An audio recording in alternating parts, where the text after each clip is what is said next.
Lake APOPKA is part of the headwaters of the Ocklawaha River.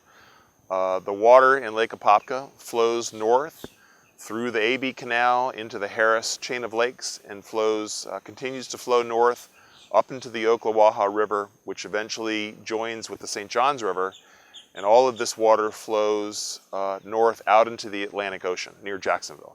The Ocklawaha River emerges from the Green Swamp in Lake APOPKA, slowly flowing into the Harris chain of lakes. This section of the Ocklawaha sits upstream of several structures, including the Moss Bluff Lock and Dam, and provides less than 14% of the Ocklawaha River's water.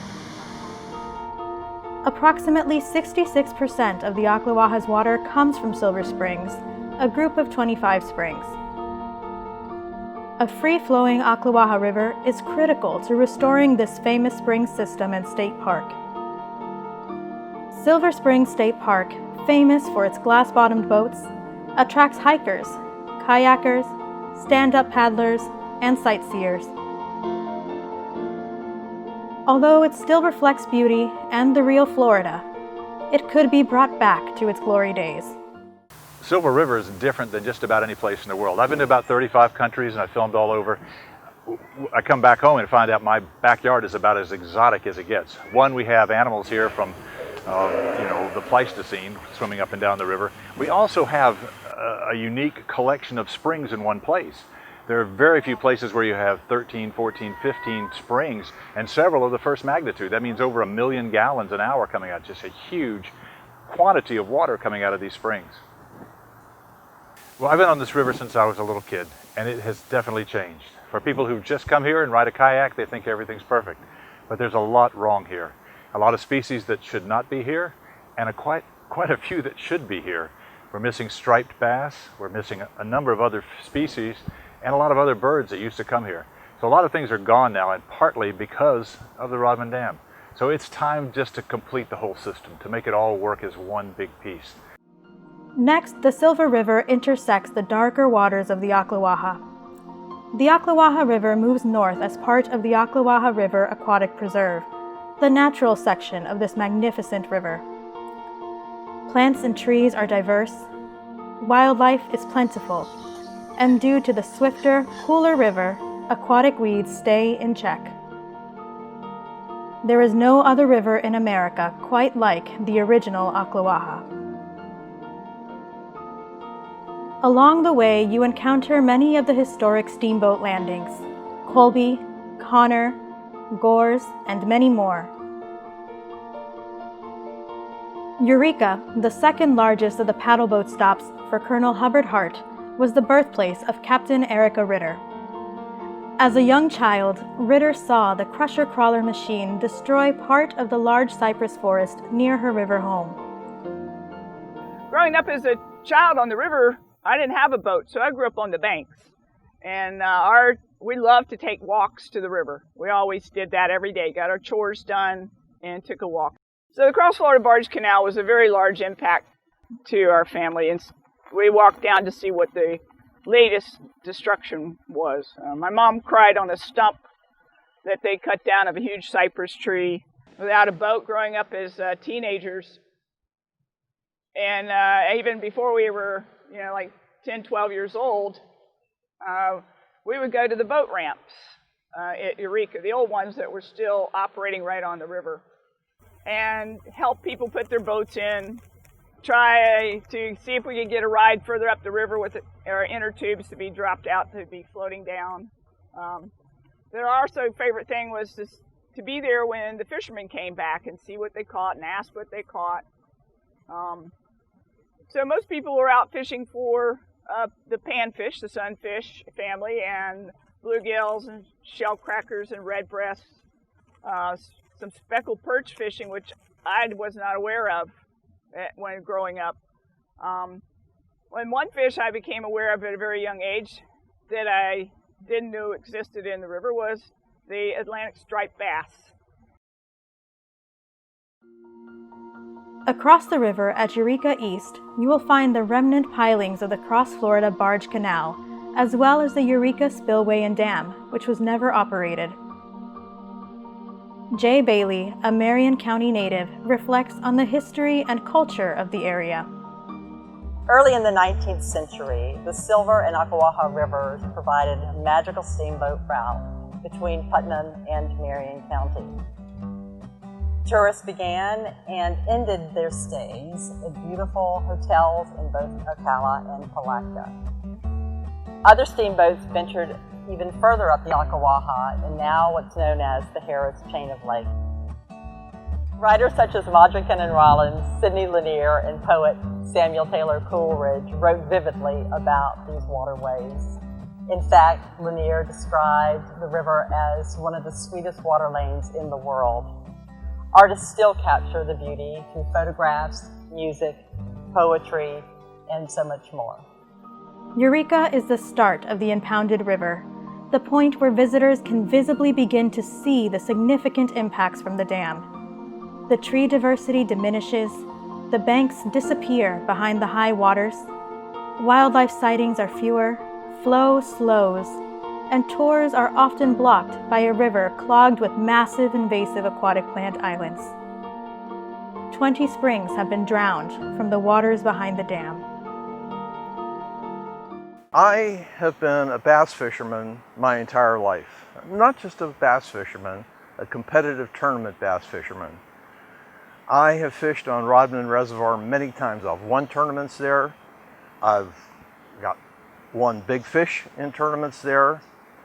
Rodman is an amazing bass fishery, and arguably one of the top bass fisheries in the entire Southeast. I love fishing at Rodman. But then one day, Margaret Tolbert was going to be presenting a film at Okamic called The Lost Springs. And that film showed me these amazing springs which are lost when the water is up in the dam. Many of them, natural beauty. And that film started me wondering about the cost of being able to fish at Rodman.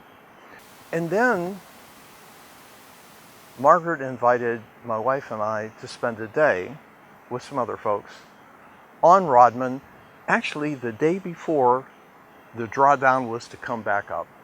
And we went around Rodman following the Ocklawaha. We went through all those stump fields that I used to fish.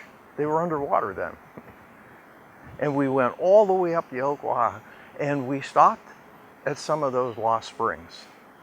They were beautiful. And I found myself sad that each one of these things, a thing of beauty, would within a week's time be gone for a very long time and not available for people to enjoy. What a shame. That did it for me. I formally supported retaining Rodman. But then I became not just a supporter, but a strong supporter of restoring the Ocklawaha. It seems to me that the cost of retaining Rodman is very much too high. It's going to be difficult for fishermen because we all loved Rodman. I was there when it first opened. It was a who's who of fishermen. Some of the greatest fishermen in the United States all flocked there. So I understand the pain of losing this, but the whole river system is not just one place. The Rodman fishery has gone down. It's not what it was when you and I started fishing there years ago, and today it's a whole different fishery. It's time we're going to have sludge building up. You've got a lot of weeds that are getting sprayed and hosed down and they're laying on the bottom. The long term is not good for Rodman. So I feel sorry for the folks who've grown up there, lived there, built their houses near it, but you really have to take that into consideration and change what we're doing now somehow. Past historic Payne's Landing, Orange Springs, and Kenwood, you enter the Rodman Pool. The relic Cross Florida Barge Canal is your only choice to get to the St. Johns River off of this reservoir. You must navigate the stumps and floating logs, remnants of the river destruction 50 years ago, and then make it through the Buckman Lock to the St. Johns. By breaching the dam, boaters will be able to complete their journey downstream via the lower Ocklawaha River, a beautiful, winding waterway that continues to the confluence of the St. Johns, near WELAKA, and on to the Atlantic Ocean. We have thoroughly come to love where we live. We have a small resort here called WELAKA Lodge, and we have guests that come from all over, and a lot of our guests will bring their boats with them. They like to explore the river, they like to fish the river, ski the river, but one thing they don't do is go through the barge canal. I have never had one guest come to say, oh, I can't wait to go to the Rodman Pool. They don't want to go up the river that far. They don't want to have to wait for a lock. They don't want to get inside the locks and have to wait for the lock to open up to get them out. They don't want to have to navigate all the tree stumps and lose the rear end of their expensive boats. And this is the general consensus of all my guests and all the people that I know in this area. There are people that are proponents of keeping the dam because they like the water source, they like the fishing. Well, guess what? We're not lacking for water here, folks. The whole river is here. There's more lakes in this area. There's no need to hold back water from the Ocklawaha.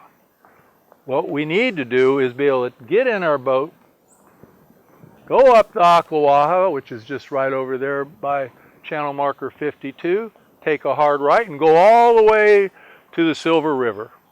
Go to Silver Springs. I've been wanting to do that since I moved here, but it can't be done with the dam. As you travel north past WELAKA, you come to the St. Johns River waterfront, featuring the city dock, beautiful clock tower, St. Johns River Center, and downtown murals. This area has recently been transformed. From WELAKA to the Atlantic Ocean resides a productive 100-mile estuary, supporting a thriving sports fishery and commercial shellfish industry. Shrimping abounds. Estuary anglers know that a healthy and sustainable fishery depends on the right balance of fresh and salt water. The estuary could suffer the same impacts we've seen to oysters in Apalachicola Bay due to upstream blockages, water withdrawals, and nutrient overload. This productive estuary ends at the Atlantic Ocean near Jacksonville, the beginning of the migratory pathway to Silver Springs. So a free-flowing Ocklawaha will create so many new recreational opportunities. Not only will it improve water quality, but it creates new spaces for people to go explore, either by kayak or powerboat, to take photos, to bird watch, more wildlife viewing, manatee watching. And so it provides so many opportunities along the Ocklawaha and the free-flowing springs that will be recovered, but also downstream, because water quality will be improved with the restoration of more than 15,000 acres of forest and floodplain. With reconnection of the Ocklawaha, the estuary will be renourished by the addition of 150 million gallons a day of natural flow and the cleansing power of 15,000 acres of restored floodplain forests.